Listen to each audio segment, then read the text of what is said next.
No. Please stand for the Pledge of Allegiance.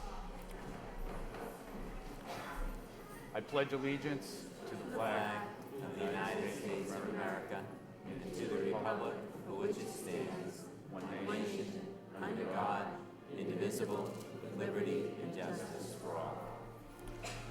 Would the clerk please call a roll? Miss Martin? Here. Mr. Dakota? Here. Ms. Doherty? Here. Mr. Gendron? Here. Mr. Gignac? Here. Mr. Hoey? Mayor Kennedy? Here. 6 present, 1 absent.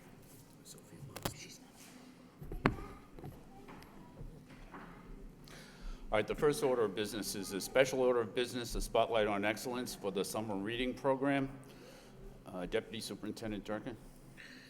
Thank you, Mayor. As you look around these council chambers, it's pretty amazing to see all these wonderful students with their families here to support them. So I'm going to turn it over to Assistant Superintendent Robin Desmond to share with you our special event tonight. Thank you, Deputy Assistant Superintendent Durkin. I wanted to first start off by saying that this is our 10th year of the summer reading program, grades K to 8.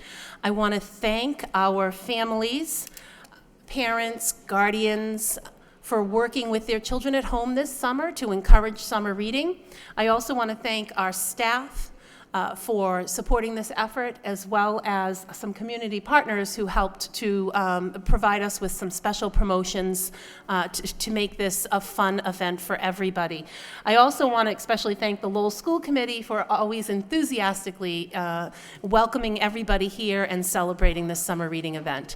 So what we're going to do is I'm going to start by reading the children's names in order, alphabetical order by school.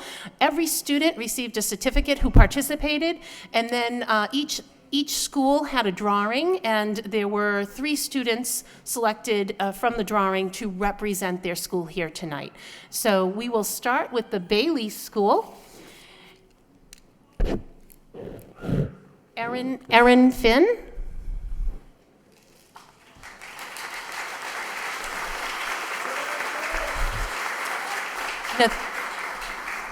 Nathaniel Fortes.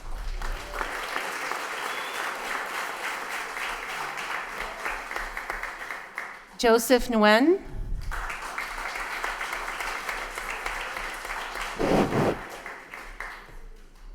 Representing the Bartlett School, Jonathan Rosario Hebert.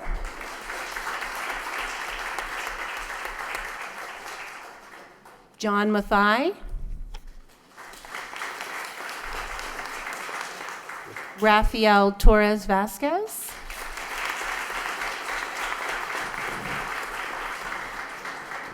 Representing the Butler School, Lawrence Chapu Marks.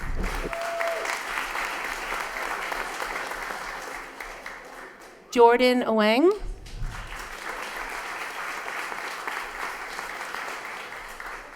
And Veronica Porsang.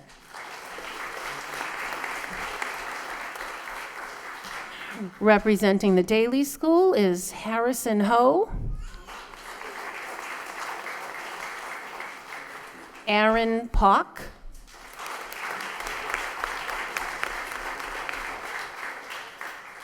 Jacob Turgeon. Representing the Greenelch School is Chloe Lynn Adams. Sulfat Namana.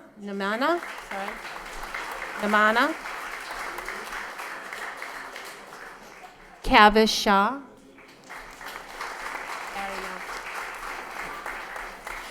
Representing the Lincoln School is Augusta May.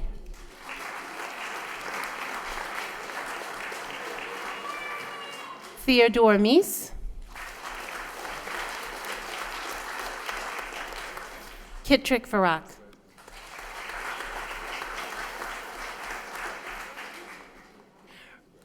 Representing the McCullough School is Justin Ambrosio.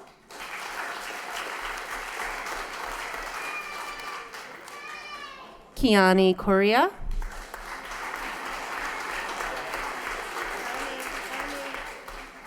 Valentina Marino.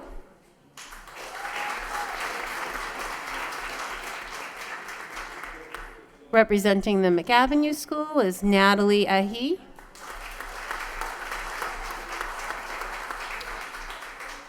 Ryan Hu. Aiden Miranda.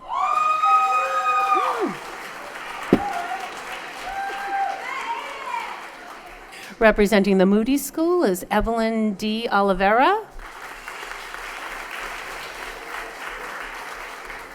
Mariam Ismail.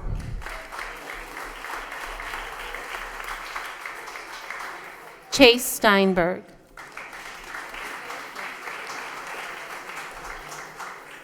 Representing the Morey School is Brandon Saisingthong. Brian Saisingthong. Nala Sao.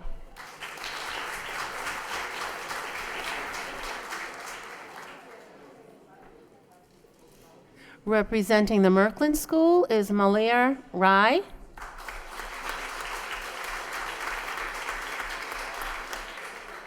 Herminio Sanchez. Ruby Vang. Representing the Pawtucketville School is Nihai Nguyen.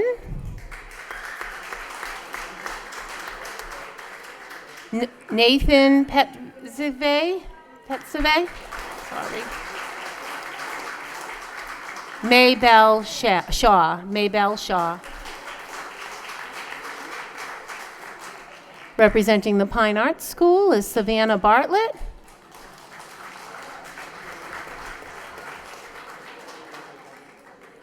Selena Farah. Morgan Smith.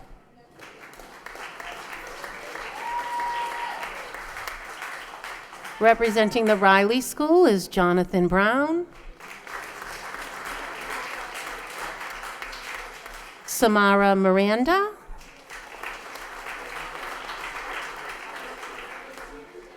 Erin Tuluga.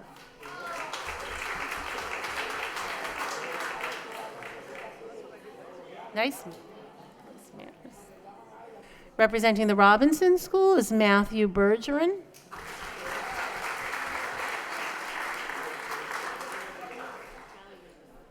Jetix Bow.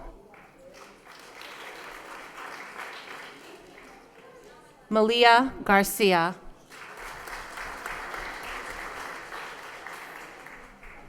Representing the Shaughnessy is Lillian Cabral.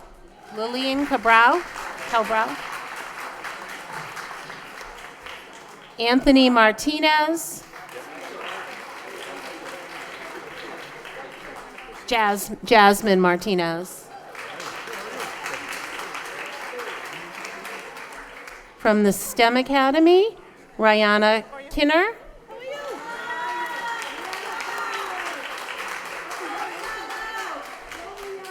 Jonathan Morales.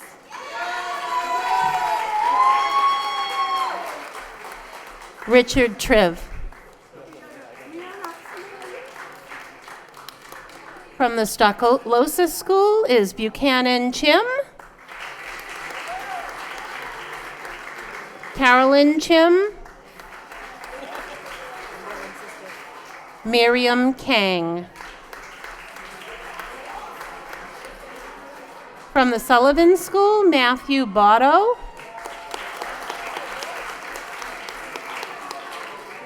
Christopher Pomanchan. Patricia Prout.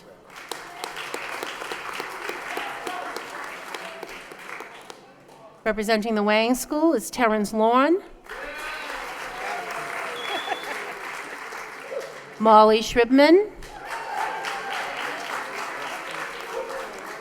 Julie Thatch. From the Washington School, Joel Camillo.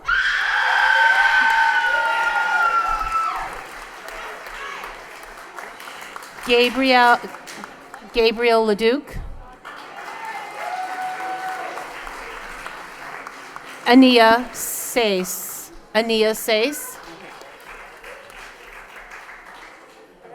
That concludes our summer reading representatives. Thank you all, and I'd like everyone to receive a round of applause from the audience.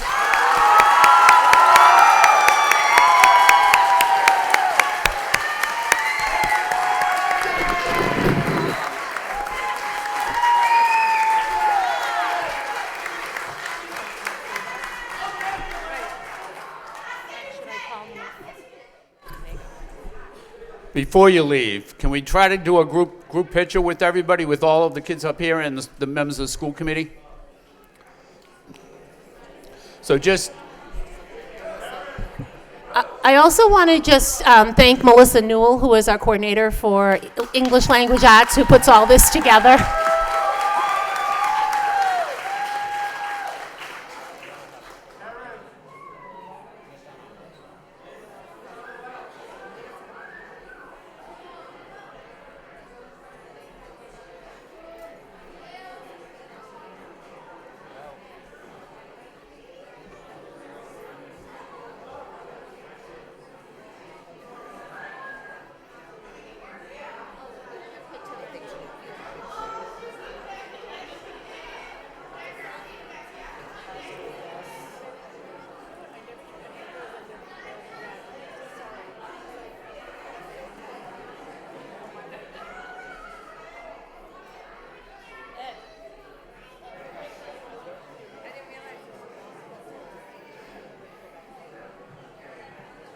I think last year we had a kid climb right up on the table and stand right in the back, if I remember correctly.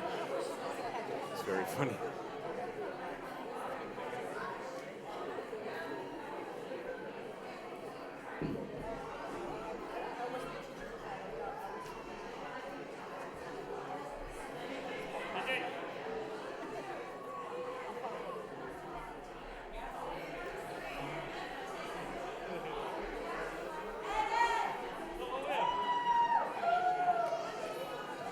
Really amusing to watch.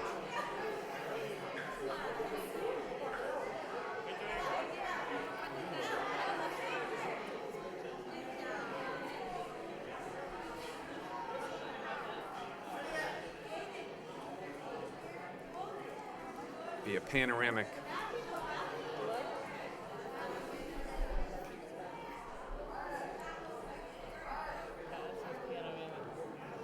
And then it'll have you turn it sideways, no, the other way. You'll turn it, I think, that way, and then you start at one side, and then once you press the button, you start, and then, jeez.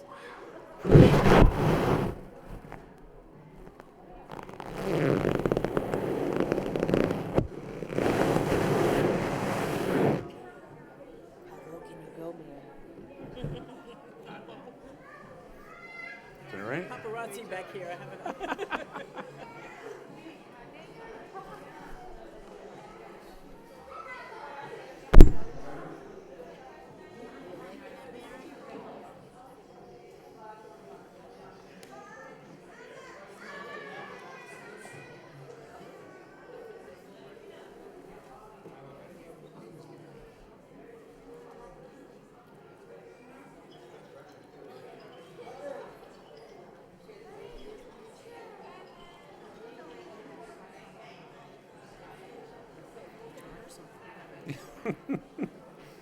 I've only done that once, like ever.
right here.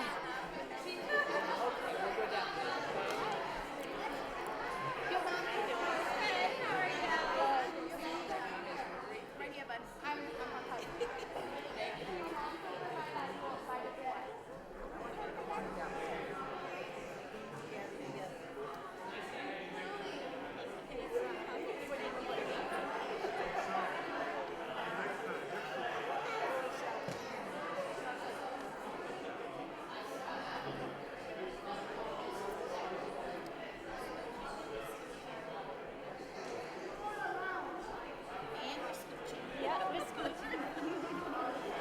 I'm holding the door. Okay. All right, Terrence, you know what I mean, Mr. Oh my gosh, Stahl? What are you doing? What are you doing on this stall? Okay, that Friday the 13th. Them to drop them down.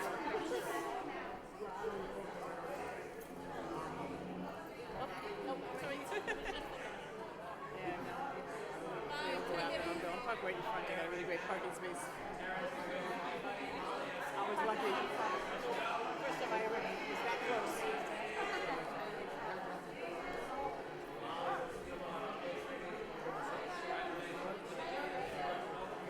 Morning comes tomorrow. That's right.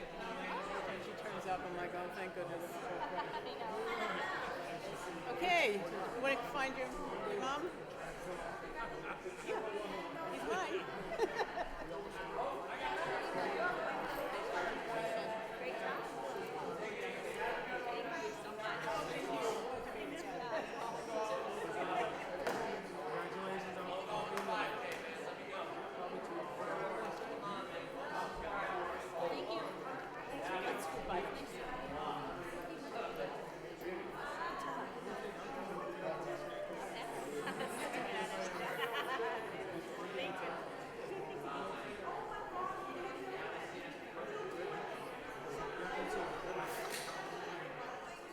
Have a good night. Congratulations.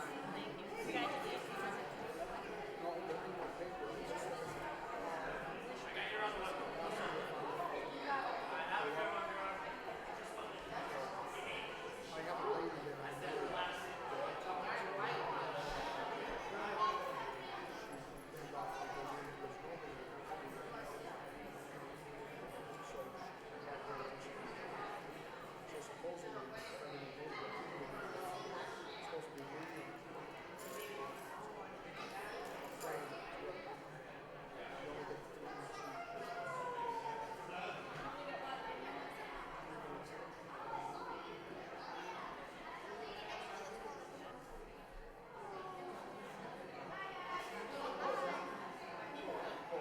Yeah, that's a nice feature. Yeah, Peter was just.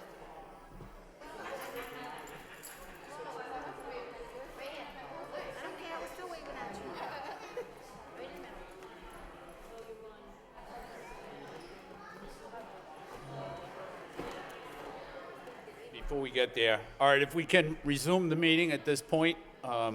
Before we go any further, I would just like to introduce to everybody the new student representative, which will be Sophia Marsden. Sophia, you want to? Hi, thank you so much for the opportunity to be here and for the opportunity of having Lowell High School represented on here. I know a lot of students are super excited about it, and we're really excited to see where it takes us. And Sophia, I believe, is also a student senator, right? Yes. At Lowell High School.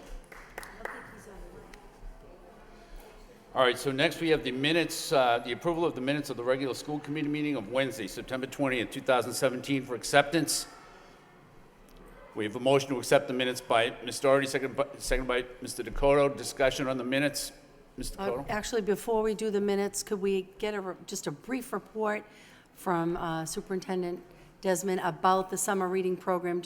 I'd love to hear how much the kids read. We didn't get to hear that, so thank you. Thank you.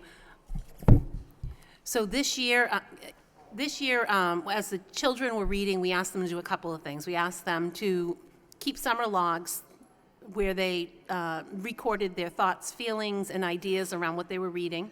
We also had them participate in the Scholastic Reading Program where they total the number of books read and minutes.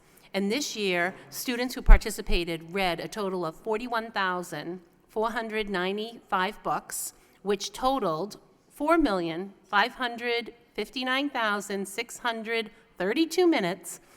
And although last year we thought we did really well, we increased our number of books by 14,000 books this year. So we really did well this year.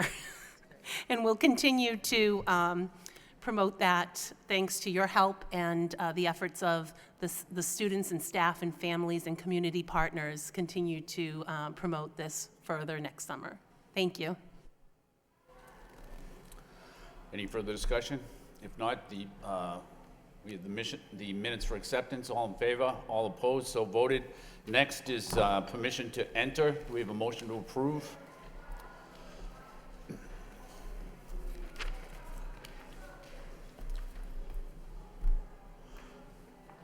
Do we have a motion to approve from anybody? I move approval. Motion approved by Mr. Gignac, seconded by Mr. Gendron. Discussion? Ms. Doherty. Thank you, Your Honor.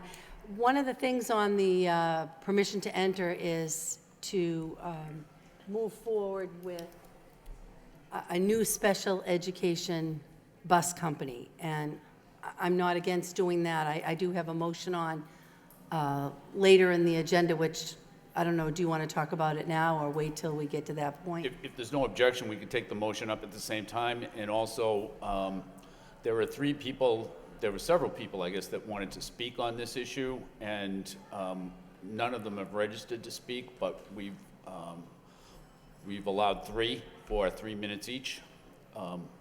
So if there's no objection, we'll take up the motion at the same time, and the motion reads, request that the superintendent provide the committee with a report regarding alternative options for special ed transportation services that will provide newer buses for the district, as well as include any suggested changes to the current protocols to improve student transportation safety.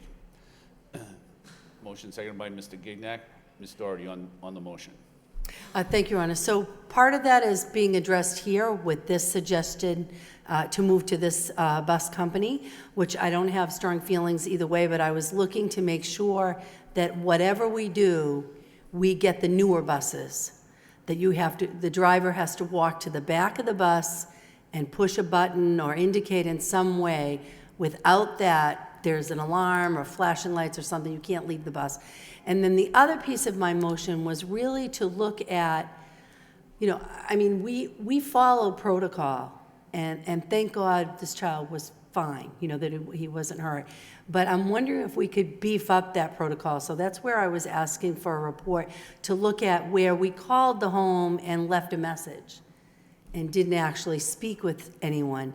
If there's other steps we could do in those cases where they're young children, and particularly special education children who are not in school, if we had a backup plan. I know with our children, we have multiple contact information. We have an emergency, if we can't reach your parent, we have all, that maybe we should expand the protocol. And I'm not dictating that, I'm just looking for suggestions. So I don't feel strongly if the rest of the body wants to move forward on this particular bus company, or we could take this out for further study, see what other options might be out there for us, and just vote on the rest of them. I'm open to what other people think, but that was the intent of my motion, those 2 pieces. Thank you. I guess the subject matter is the same, but your motion could stand alone by itself and still be, we'd still pass the motion regardless of what we do on permission to enter. But okay, is that? Yes, we'd just be making a decision to go with this particular bus company, as long as, and Mr. Frisch maybe can assure us that this quote is for the newer buses that have that extra layer of protection, that the bus driver must go to the back of the bus before he or she can leave the bus and make sure that there's nobody on the bus. Okay, Mr. Fish, go ahead. Thank you, Mr. Mayor. I talked with the current contractor, SPNR, and they have indicated that they're going ahead and purchasing. They have on order the child safety feature that you're talking about. So they can add it to the buses. And then if we stay with the current contractor, SPNR, they have assured us they are moving forward with adding that safety feature.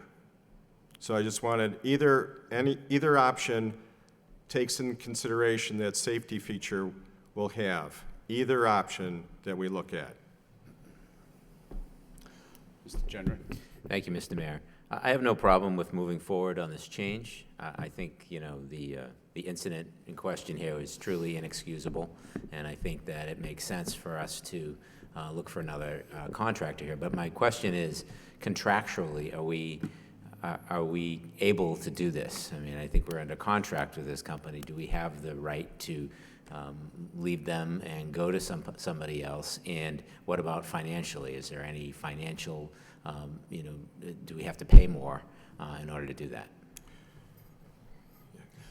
Before we do that, could we hear from the three speakers before everybody kind of takes a position on this, and then, what the three speakers have to say won't really matter very much. Is that okay? We have three people that want to speak on this. So who are the three people that are going to speak? Go ahead.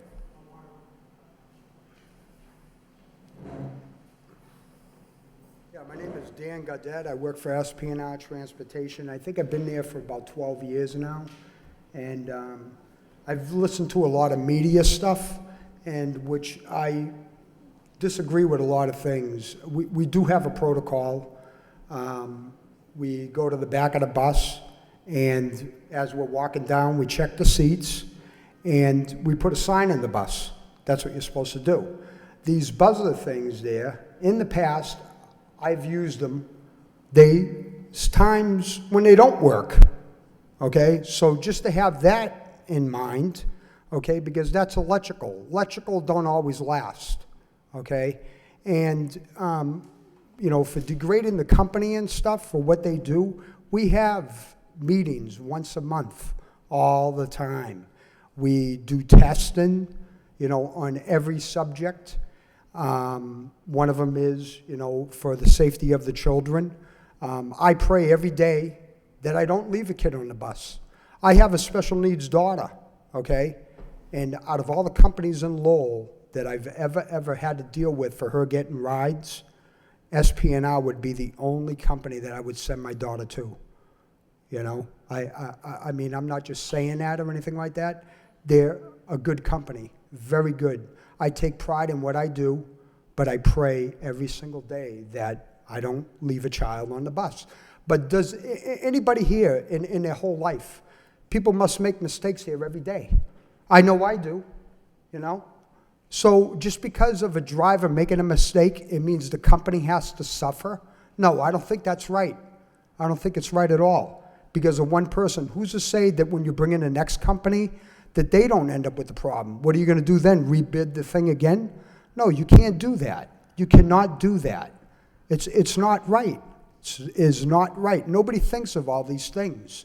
And, by the way, if I remember last year, the company that bidded, North Reading Transportation, left the child on the bus last year on their bus. It was in the news. So it happens. It happens everywhere.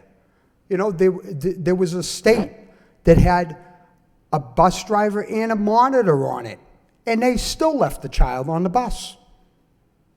And they had a protocol too. So mistakes happen, There might be something on your mind one day, you know what I mean, that you make a mistake. But everybody, you got to take in consideration, if you end up going for this bid, then you're stating you never, ever have a mistake in your whole life, and that's a lie. Everybody has a mistake. I make mistakes every day, And I know Billy, our boss, has talked to people, He feels really bad for what happened. That could have been me. It could have been other drivers here, You're at 3 minutes. So Thank you. All right, thank you.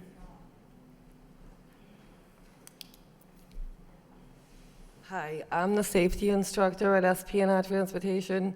I'm the one that runs the meetings once a month. We do go over using the bus empty signs. We have seatbelts. I try to tell them every time you finish a run, go fix all your seatbelts. That's a reminder to check your bus at the same time. It was a mistake. I do want to let you know that we did already purchase the child checkmate alarms. We're in the process of scheduling to get them installed now. And the same as Deanne said, it was just one person making a mistake. The whole company shouldn't be penalized for that. We have a lot of good drivers. I've worked for this company for like 25 years. And like Dan said also, the other company, it's happened to them also, the company that you're thinking of bringing it in. It happens to a lot of companies. The alarm system is probably the best thing. And we're already in the process of doing that. And I guess that's all I have to say. Thank you. Is there a third speaker? Hi, my name's Bobby Shepherd. I've been there for 22 years. I do have a child safety button on my bus. I have one of the newer buses.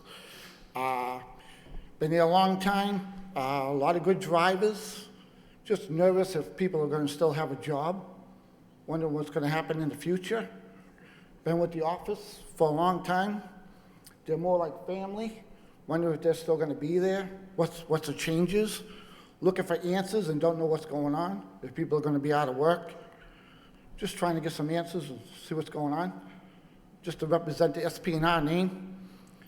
Billy's a good boss. Never had a problem. You know, for somebody that made a mistake that didn't do their job, it reflects on the 75, 80 drivers that we have. You know, so it just looks bad on us, and we're just trying to see what we're going to get for answers. Thank you. Thank you. Mr. Genver. So I guess we can go back to my question, but I do want to say that, sure, I understand people make mistakes, and certainly we all make mistakes, and doing something like this doesn't mean we don't make mistakes. But I do want to know, so can you, before we get to the other part of my question, what is the rationale? What is the rationale for making this change? We've had performance issues with SP&R Bus Company. The issues related to scheduling buses at the start of the school year, as well as this current incident. So the city, to answer the question that you posed, can the city terminate the contract? The city may terminate SP&R contract at any time with or without cause upon 30 days written notice to the other party. We were considering on making a recommendation to change at the start of the next school year. However, after the most recent incident, it caused us to consider to move up that recommendation to now. Another option for the school committee to consider is to bid it out for next school year. So we have essentially two options. One option is to move on this, and the start date would be after winter break. Or the second option would be to move to rebid the contract or bid the contract, and that would be for the start of next school year. In our discussions with NRT, we discussed assuming the SP&R routes, there would be savings from overhead and other efficiencies that would reduce the costs. The bus rates would remain the same as what are currently charged by SP&R, but there would be savings from reduced overhead as well as other efficiencies, totaling over, that's in your memo. The change will take place after winter break if you select this option. We would provide written notice, giving notice to the SP&R with the 30-day requirement. And financially, it's a wash financially? Financially, there would be savings of about 100, I have in your memo, 127,000 Okay. So $127,000 in savings as well with this change. as well, and it would be brand-new buses. Brand new buses, $127,000 in savings. Okay, that's all for now. Thank you, Mr. Mayor. Okay. Any further discussion? Mr. Gignac? Thank you, Mr. Mayor. Did the business office reach out to any other vendors besides the vendor that we use for regular ed? No, all the other, as you know, we bid out the NRT contract this year. There was only one bidder, NRT. It takes a large bus company to be able to handle this activity. Sure. So there wasn't any other bidders that we called or we knew of. Okay. Is there the opportunity to perhaps award a one-year contract with the option to renew year 2 and 3? Because my concern is that perhaps we're going with what's easiest to address the problem, and I think perhaps we could receive formal communication from SPNR as well as a formal proposal from NRT and anybody else that's interested to provide this service for us next year. And if we could perhaps refer that to the Transportation and Finance subcommittees and do that within the time frame of a 30-day notice for a December start. I think we do have enough time to make that happen. But is that an opportunity to do a 1 year with the option to renew? The consideration would have to be asked of the vendor that we're negotiating with. Quite frankly, it's a large investment, multi-million-dollar investment, and the company would want the assurance that they would have a contract to spread the cost over many years. Mm-hmm. So our current negotiations, which are ongoing, what we talked about was a 3-year commitment with 2 one-year options for year 4 and year 5. Mm-hmm. And that would mirror the contract we have with the NRT for regular transportation. Okay. The other consideration here, quite frankly, is the lead time on buses. You need to give the manufacturer of the bus enough lead time so that we can, the buses would be delivered and ready to go for the start of after winter break. Conversely, if you wanted to more time and wait, you can just defer this to the start of next school year, and then that would give you enough time to solicit different quotes and do a formal RFP or bid.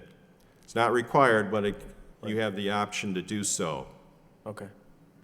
I'll defer to my other colleagues for questions, and I'll get back to that. Thank you. Ms. Martin? Thank you very much. Can you describe for me the difference between the new vehicles that would be purchased and the child, I don't know what it's called, the system that the current vendor is talking about installing? What's the difference between those two in terms of the specific safety situation? The child checkmate, it's thank you. called. I was almost there. I'm a former chess player, so when I heard checkmate, I thought, Stuck wow, with this you. is interesting. That can be added on to an existing bus. So it doesn't have to be a brand-new bus.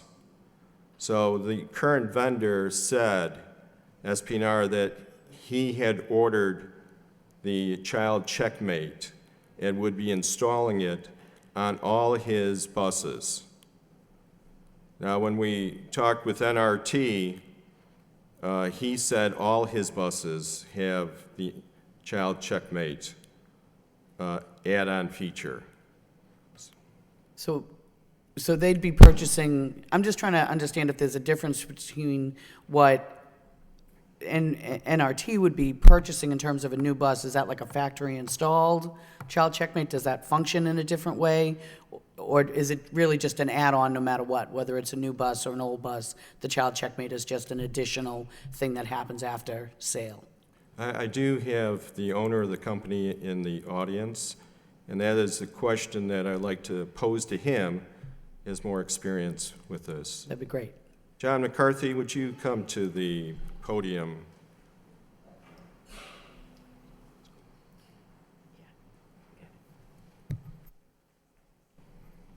Could you answer Good evening.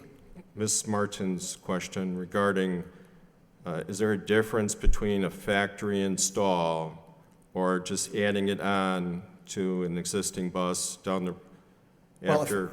Sure. A factory installed, let me just start. I started putting child checkmates in my vehicles 15 years ago. I have 1,500 vehicles in the state of Massachusetts, and every single one has it. And there was a reference made to that we had a child that was left on a bus last year. We did. What caught that child, what ended up finding that child was that child checkmate. We know people make mistakes. We know people get distracted. The reason why I put those child checkmates in those buses at that time was for that reason. That being said, the vehicle, the newer vehicles that are installed manufacturing, I believe is a better system. Child checkmate came out as an aftermarket. We had numerous problems when we first bought the aftermarket child checkmate. I have them in every one of my vans. If I have a child checkmate that's broken, my vehicle's downed. It doesn't work. We don't call it out. You don't ask for it in your contracts. But I, as a company owner, from experience, knowing things can happen, I know if I have a vehicle with a child checkmate that doesn't work, we don't send that vehicle out. The newer bus, the newer bus speaks for itself. They're brand new vehicles. They're efficient. The reason why we were able to assume over the rate that we first talked about with Gary is because they're so efficient, and because we have so many vehicles in the area, we're able to reduce cost by reducing the routes. That's what we're looking at. That we actually can combine some vehicles to reduce the cost and actually take some vehicles and put them in other places where you need them. We were asked to look at it. We did that, and we gave our proposal. And we're ready to go forth with that proposal. The reason why I asked for an extended contract, again, it's a $2 million purchase. I spoke to the manufacturers. We have buying power with them. I buy over 200 buses a year with them. I met with them. They assured me, Gary has a letter in his hands, that those buses will be delivered December 20th so that we can put all the equipment that we need to put in. And as it goes for the drivers that are in this room, just so you know, you've been driving for 20 years. We respect who you are. We know that your fear is about losing your job. If you meet all the requirements for a special needs driver or a school bus driver in the state of Massachusetts and the city of Lowell, you're not going to lose your job. I feel bad that this happened. I know the Covolucci family. Bill Covolucci, his father, helped me get in business. Young Bill used to work for me. But I'm surprised he's not here today to at least answer some of your questions. So. Thank you. Thank you. Ms. Martin? I'm sorry. Okay. I just wanted to, could you explain, you mentioned that the child that was left on one of your buses was identified through the checkmate system. Can you explain how that happened? Okay, so the primary purpose of the child checkmate is to get the driver to get up out of their seat. So the driver's driving. And they fall asleep, depending on, some are on medication. For whatever reason, they fall asleep. Drivers can be distracted. Somebody's child could be sick at home and the driver decided to come to work. You could be arguing with your spouse and not be thinking about your job. Well, 15 years ago, I heard about this child in New Mexico that this happened to, and that inspired me enough to go out and purchase child checkmates. So the primary purpose of the child checkmate is to get the driver to get up out of their seat, walk to the back of the bus, and push that button. Now, if he fails to follow that procedure, or she doesn't follow that procedure, and if for some reason the monitor doesn't catch it, because the monitor is not responsible for pushing that button, If they exit the bus and turn the bus off, that bus will sound like you're trying to steal it. Lights, horns, action. That's exactly how the process goes. When they were saying that we had a child that was left on a bus, it happened. I knew it could happen. That's why I installed the child checkmate. The driver didn't follow the procedure. The driver went to the school, pulled back into the bus lot, parked the bus. The child was on the bus for an extra 15 minutes. When he got off the bus, he walked into the office. Before he got into the office, the horn started beeping. We terminated that driver. Again, it does happen. I'm not saying it'll never happen ever again, but I believe with the management that we have and the systems that we've put into place, that will make sure that we reduce the risk of that ever happening again. So, Thank you. This.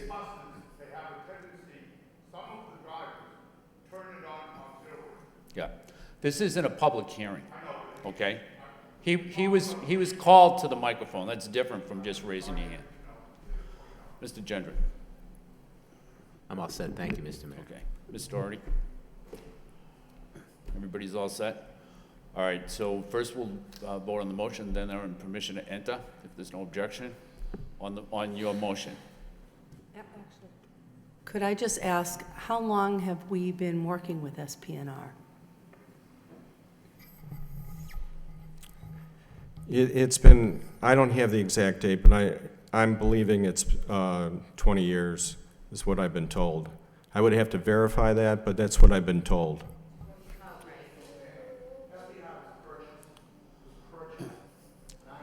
All right, that's enough. On the motion, okay? Roll call on the motion, on Ms. Doherty's motion.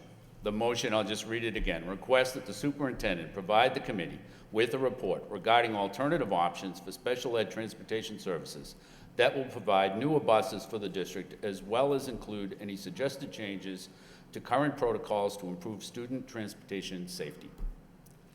Ms. Martin? Yes. Mr. Dakota? Yes. Ms. Doherty? Yes. Mr. Gendron? Yes. Mr. Gignac? Yes. Mr. Hoey? Mayor Kennedy? Yes. 6 yeas, 1 absent, approved. Okay, so now on the permission to enter. So the motion is clearly asking for some additional information. And I know that there is something that, we have this, 3 paragraphs that were provided to us on Monday as part of the regular packet. I think there are some questions that came up tonight I'd like some additional information on.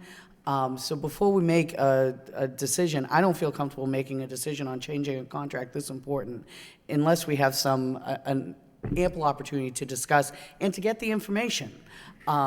So, I would make a recommendation that we hold that contract, the permission to enter in abeyance for right now. Schedule, I don't know if it's finance or, I'm not sure what the appropriate subcommittee would be.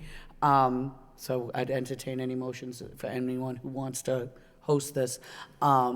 But so that we can have an open conversation and be able to get the information we need to make a well-founded decision. Because I think there've been some points brought up tonight that I'd like to get into a little bit more, and I think that would lead us to a better end decision. I'd make that in the form of a motion. I know it was very long, but. All right, so your motion is to delay action on this part of the permission to enter.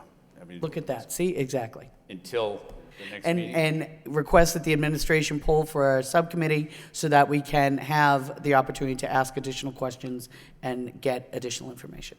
Okay. Which subcommittee? Did you want to send it to a subcommittee or you just want? I would like a subcommittee, but I don't know which one.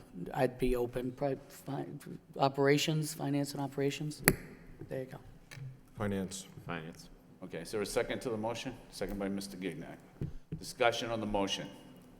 Mr. General. Thank you, Mr. Mayor. I will support your motion, and I do want to thank you people for coming down here tonight because you did educate me on a few things, but you also need to understand that we and sometimes things happen in an organization, in a corporation, that reflect badly on people who are good employees and vigilant employees. So, whatever we do here, it shouldn't be, it shouldn't be seen as a reflection on anybody. But we also have a district to run, and we answer to the people of the city. And incidents like this, that reflects pretty badly on us, right? Because, we got a promise that this kind of thing wouldn't happen.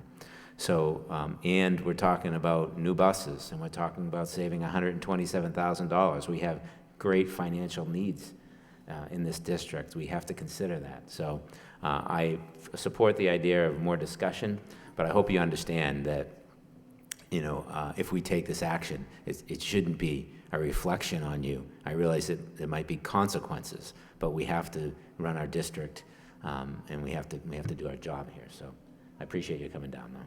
And we'll see you at the subcommittee meeting. Any further discussion on the motion? Yes. If not, Mr. Mayor? Yes. Right here. Yeah, I'm sorry. Mr. Thank you. Gagnon. And just as a response to this motion, if we could also have, if it's necessary, a recommendation from the Special Education Department. I'm curious to see if have been any issues related to services with this contractor, but also I think a written response from the existing provider related to their protocols. I haven't seen this contract in a while. So just what they're going to improve. I understand they're going to put new equipment in, but what does that mean? What additional trainings are going to occur, and what the other provider is proposing as well? I think it's unfortunate that we're in this position, but it's unacceptable to have a child sit on a bus for 5 hours, and we are truly lucky that nothing else happened to that student.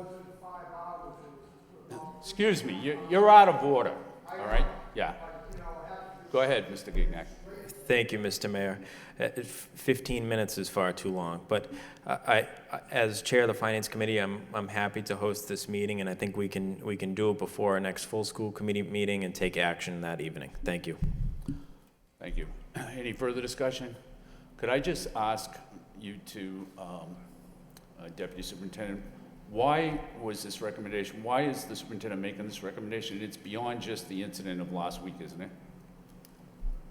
Yes, as Assistant Superintendent Frisch mentioned, there were some scheduling concerns that were articulated at the start of the school year relative to us providing information to SPNR and not having the students scheduled on the buses as we had anticipated. Okay, and if we were to vote for this, the superintendent's recommendation, this would not be implemented until January, is that correct? That's correct, Mr. Mayor. And why is that? Yeah, that seems like a natural change, and it takes time to order the buses. So the NRT had indicated that he can have the buses delivered by December 15th, 2017, if acted upon. So that is why it wouldn't start until the next calendar year. Okay, so we have nothing to lose by waiting 2 weeks for more information. That's correct. Okay. My understanding, that's correct. Go ahead. Do you want to? Could you go by the mic? I'm not saying this to waive your opinion either way. Listen, I like Billy, I like the Covolucci family, and I was speaking to her this morning.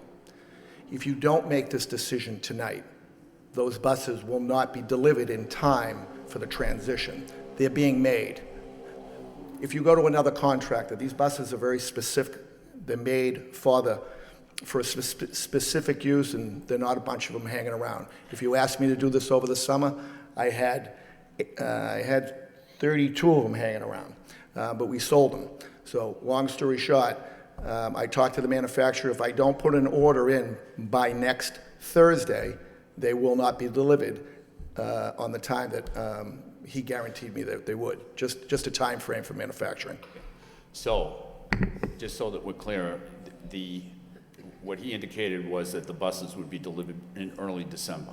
Early in December, which will give us, Yeah. which If will we give us. wait the 2 weeks, Right. that doesn't mean that they'd be delivered at the end of December? Well, I can't, I'd have to call him and find out, but understand, they have to go through a Massachusetts State inspection, one, then the registry has to come out and check them, two, we have to put GPS. It's gonna take us a little while to prepare them to get them on the road. If you want to start the day that we come back from Christmas break. Okay. Mr. Gendron? Mr. Mayor, Thanks.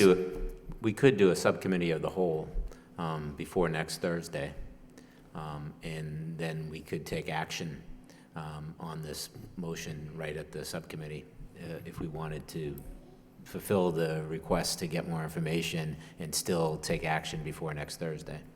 Okay, did you want to suggest? So I guess that I'd as a- suggest we change it to a subcommittee of the whole before next Thursday so that we could gather more information and take action. All right, Ms. Martin? You good with that? Yep, that's fine. I'm just looking at next week. I don't know what the schedule is like, so. Okay. So the mayor's office will have to put together the committee of the whole, the subcommittee of the whole. All right, so we have a substitute motion to refer this to a committee of the whole at a time to be determined within the next week. Do we have a second to that motion? Second by Ms. Martin. Discussion on the motion, all in favor, all opposed, so voted. The rest of the permission to enter.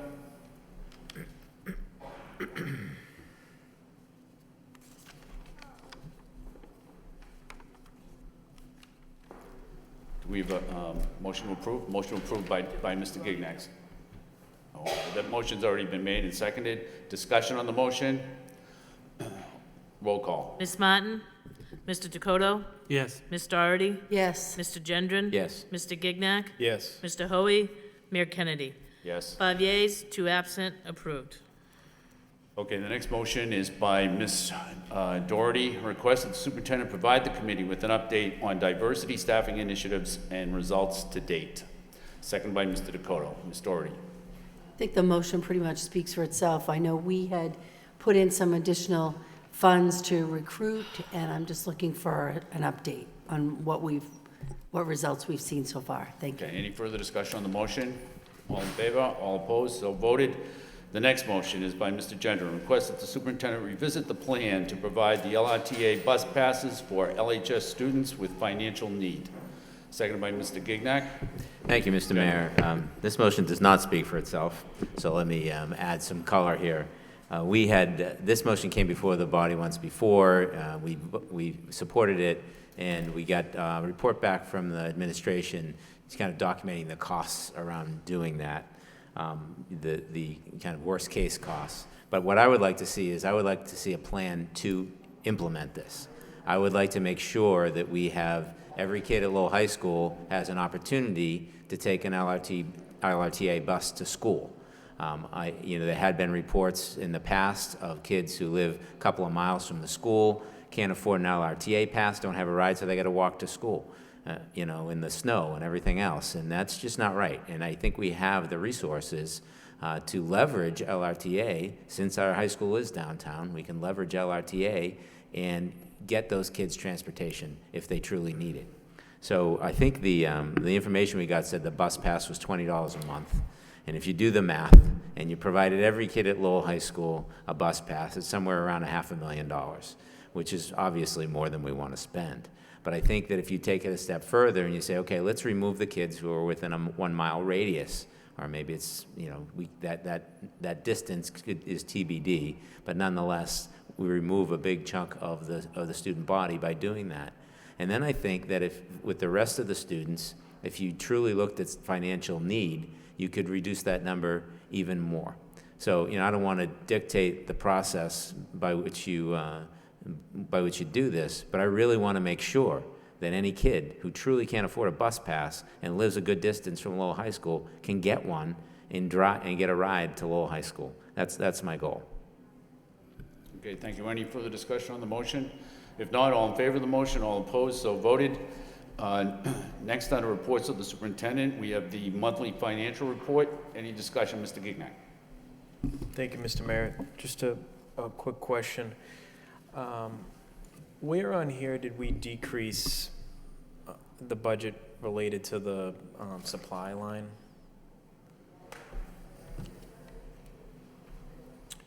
The $600,000 that we were talking about, that was in suspense. So, and then there's $250,000 that's coming from the city. So the $850,000 was not put into the suspense account. That was going to take care of the increases in the salaries that are due to increase mid-year. So we haven't changed the budget from what we had presented, except reduce the suspense account from $850,000 down to zero. So that's where the money is sitting. And then we will make adjustments as we do budget adjustments throughout the year to then reduce the money in the areas that were voted on.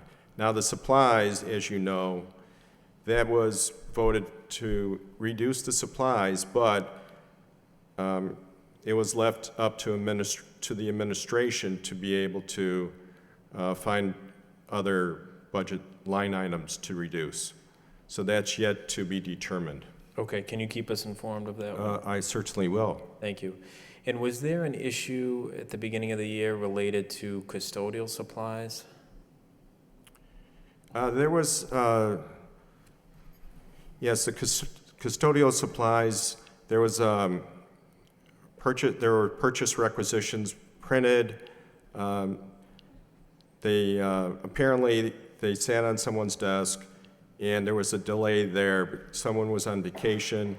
Okay. That got resolved and the supplies got issued. So there was some delay. Okay, it was relayed to me that it was a result of us cutting supply budget. No. And I know that wasn't the case, so I just want to make sure that was Absolutely not. out in the public.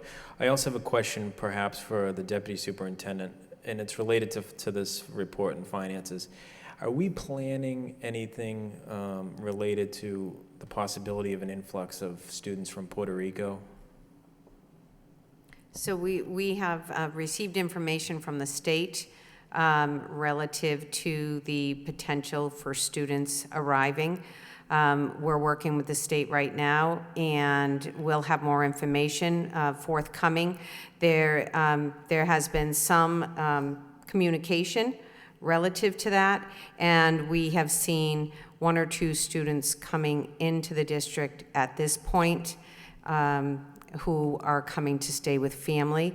They are under the state regulations. They are deemed homeless, and we'll provide them with the transportation that they need and any of the services in the schools. Okay, thank you very much. Any further discussion? Ms. Martin? Thank you very much. Just a follow-up question to Mr. Gignac. So when we talked about the supplies, I do believe that the committee was pretty clear. We were talking about central office supplies. We were not talking about supplies that would either impact the custodians or anything at the school sites. So just to be clear, we were talking about a central office focus for those Exactly. cuts. Okay, just wanted to be, I know you guys know that, but for anyone who's watching. Ms. Doherty? Thank you, Your Honor, through you to the Assistant Superintendent of Finance. I have a question on the, at the bottom of the monthly budget report, the first page, you mentioned the water and sewer account will be reimbursed by the food service revolving fund at year end. And then later on the report, on page 4, you have that water and sewer item 537,600 and the negative of $43,448.39. Can you explain that to me? I'm not even sure why we're paying water and sewer. And if we are paying water and sewer out of our budget, why is a percentage of it being charged back to food services? Yeah, I'd be happy to answer that question. The bottom of the memo talks about, explains all the negative balances. So because that was a negative balance, it prompted a footnote here so that where you read the water and sewer account will be reimbursed by the food service revolving fund. I want to call to your attention, this was part of the budget that was approved. We have about $1.8 million from the food service revolving fund that reimburses indirect cost. So the water and sewer account is part of the utility cost that is reimbursed by the food service because the food service program does utilize utilities. So does that mean we're paying the city for the water and sewer, or it doesn't come out of maintenance of effort then? Those, I'm not exactly sure who we pay on the water and sewer, but it's a direct charge. So it is charged, it's not part of the maintenance of effort. This is a direct charge that we are paying, unlike the electricity, which is maintenance and effort. The electricity is not the water and sewer. Okay, thank you. Any further discussion? If not, we'll move on to the next report, which is overtime payments. Any discussion regarding overtime payments? Mr. Gignac. Thank you, Mr. Mayor. Question related to, I understand the rationale behind the additional pay for the clerks and the Family Resource Center. With that additional monies, was that just charged to the salaries line? I know that there's no general overtime line item. Yes, that is correct. Okay, okay. And another question, stipends, those are not included in this report, correct? Correct. This is custodial and clerical. Okay, but if somebody was to receive, if an administrator was to receive a stipend outside of their contract, shouldn't they appear on here? I can add that to this report. Okay, and then if an employee is guaranteed, I wouldn't consider it additional pay, but there's a few people on here I think probably shouldn't, but then there's more that probably should, but we could talk about that offline. But if you could just include everybody else that Everybody else, yeah. certainly. Thank you very much. Ms. Doherty. Thank you, Your Honor. I guess one of the things that jumped out at me was, and I don't really understand why the number would get so high. We have one senior custodian who got $3,176.42 in overtime pay in July and $3,920.61 overtime pay in August. So that's a total of $7,097.03 for July and August in overtime for one particular custodian at one particular school, the Rogers School. And I noticed you had a little footnote about moving central office saved substantial money. Yes. Can you explain to me $7,000 in 2 months of overtime? If you figure 20 working days for each month, so you take 40 working days divided by that, it's $177 a day in overtime.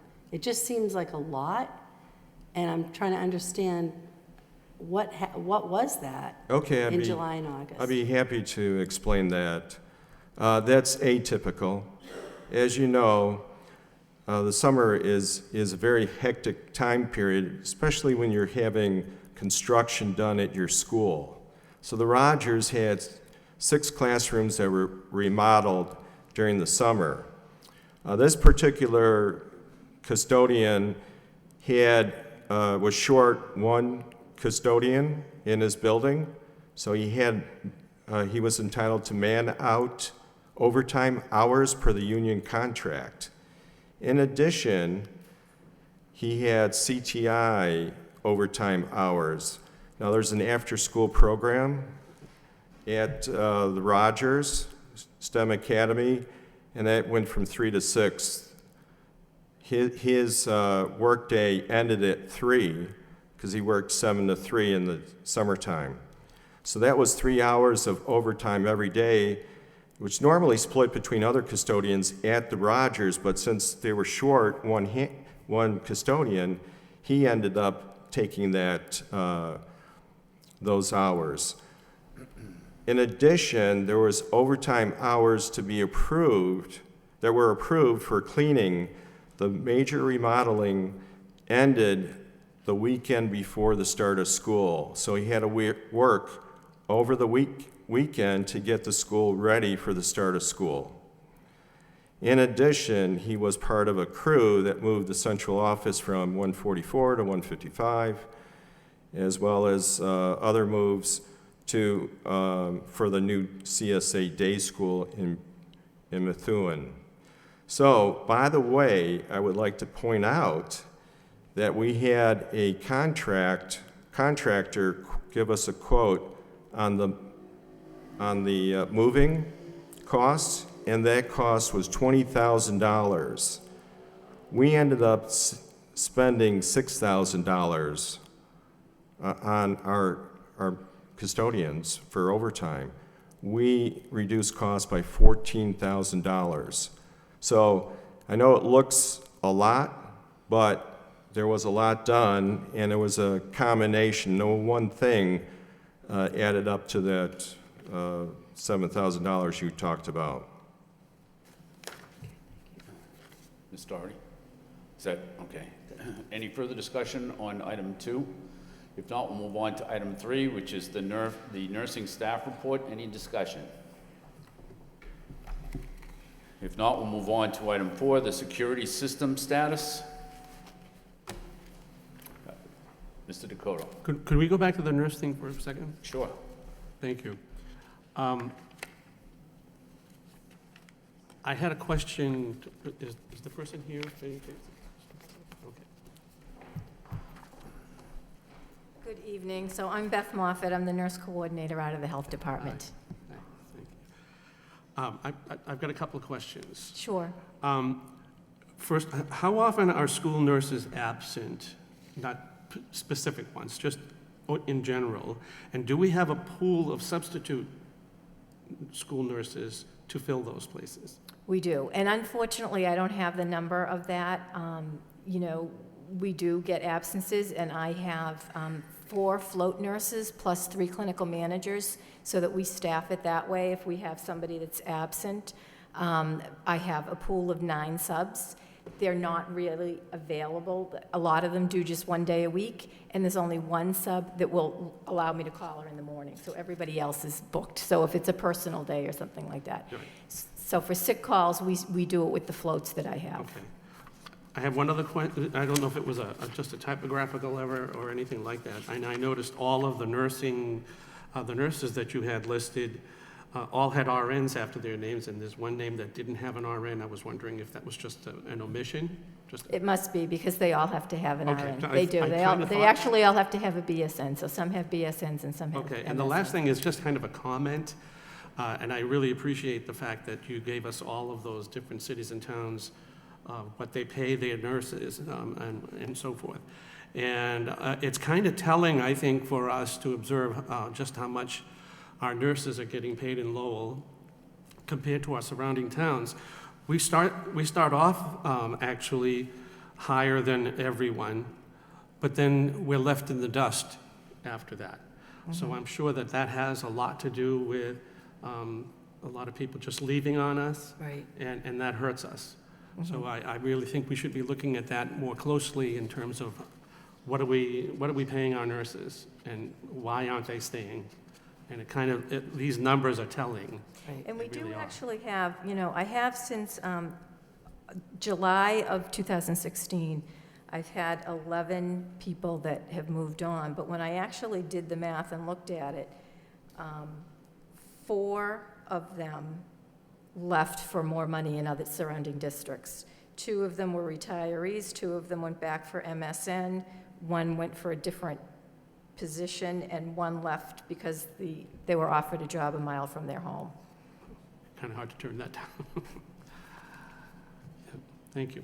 You're welcome. Yes. Mr. Dakota, anything else? Anything You all done? Yes, thank you. Ms. Doherty? Thank you. I just wanted to follow up with that. So are we down 2 nurses currently, the floating nurses, is that? So currently, we're down 2 float nurses, and I actually offered one, and the nurse accepted this week. She has her physical schedule tomorrow, so hopefully we'll be on board in 3 weeks. And then I have another nurse that just got mailed her offer letter on Monday, so I think I'll be hearing from her because she's been emailing me, so she's anxious. I know she wants the job. So we'll have another one on board. However, since that happened, I've had 2 more resignations. One is a retirement, and one is to take a position at Lowell General. So I'm still hiring. Right. I'm still looking. And I think this, I mean, as I recall, last year it was 8 that we were down when school We were started. down 7 at the So start of the school it's year. an ongoing It is. issue because we're not competitive in our salaries. But the last question I wanted to ask about nursing is, do we have the coverage for the field trips? No. We have students who have special needs. Oftentimes, they need a nurse with them, and we can't be not letting students go on field trips because. So how are we luckily, to managing my that? knowledge, that has never happened. We have. It has happened in the past, definitely. Hopefully, it's not happening, but. The school department contracts with Commonwealth, so when we have a field trip, there's a protocol in place where they notify Mary Sheehan in advance, and she sets up a nurse to go on the field trip with the students. So it's not my nurses that go, because we don't do one-on-one nursing. We're general ed nursing, so we don't do one-on-one nursing. So someone from there goes. On occasion, we have had either the nurse not show, or somebody forgot to email Mary Sheehan that we need a nurse, and knock on wood, we've always had a float nurse available to send. So we do that in a pinch. Thank you very much. Yes. Any further discussion on the nursing staff report? Okay, If thank not, we'll you. move on. Thank you. We'll move on to the security system status. Any discussion on the security system status? Hearing none, we'll move on to the list of eligible teachers. Any discussion regarding the list of eligible teachers? Hearing none, we'll move on to the personnel report. Any discussion regarding the personnel report? All right, at this time, the chair would entertain a motion to accept the superintendent's reports 7.1 through 7.6 and place them on file. Do we have a motion to that effect? By Mr. Gignac, seconded by Mr. Gendron. Discussion on the motion. All in favor, all opposed, so voted. Next, the last superintendent report is home education, which requires a roll call vote. Do we have a motion to approve?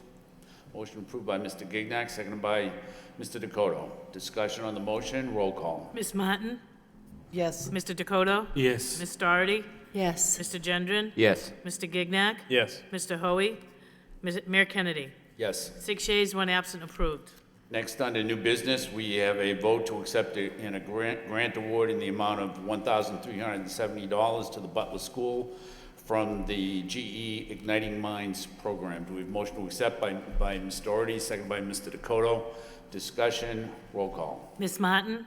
Yes. Mr. Dakota? Yes. Ms. Doherty? Yes. Mr. Gendron? Yes. Mr. Gignac? Yes. Mr. Hoey? Mayor Kennedy? Yes. 6 yeas, 1 absent, approved. Next, we have approval of an educational research request. Do we have a motion to approve?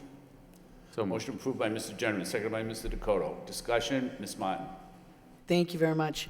I was just curious if we have any of the, kind of like the instrument that Ms. Duda is going to be using, some of the background information. I mean, obviously, she's coming into a brand-new position, and I applaud her ambition to want to do this right now, because that's got to be a lot. But just to, the question she's going to be asking, if we could get a little more background information on that. Certainly. Thank you. Any further discussion? Roll call. Ms. Martin? Yes. Mr. Dakota? Yes. Ms. Doherty? Mr. Gendron? Yes. Mr. Gignac? Yes. Mr. Hoey? Mayor Kennedy? Yes. 6 yeas, 1 absent, approved. Next, on the convention and conference requests, we have 2 requests. We have a motion to approve the requests by Ms. Martin, seconded by Mr. Gendron. Discussion, roll call. Ms. Martin? Yes. Mr. Dakota? Yes. Ms. Doherty? Yes. Mr. Gendron? Yes. Mr. Gignac? Yes. Mr. Hoey? Mayor Kennedy? Yes. 6 yeas, 1 absent, approved. That concludes the agenda. The chair would entertain a motion to adjourn by Ms. Martin, second by Mr. Gignac. All in favor, all opposed? Stand adjourned.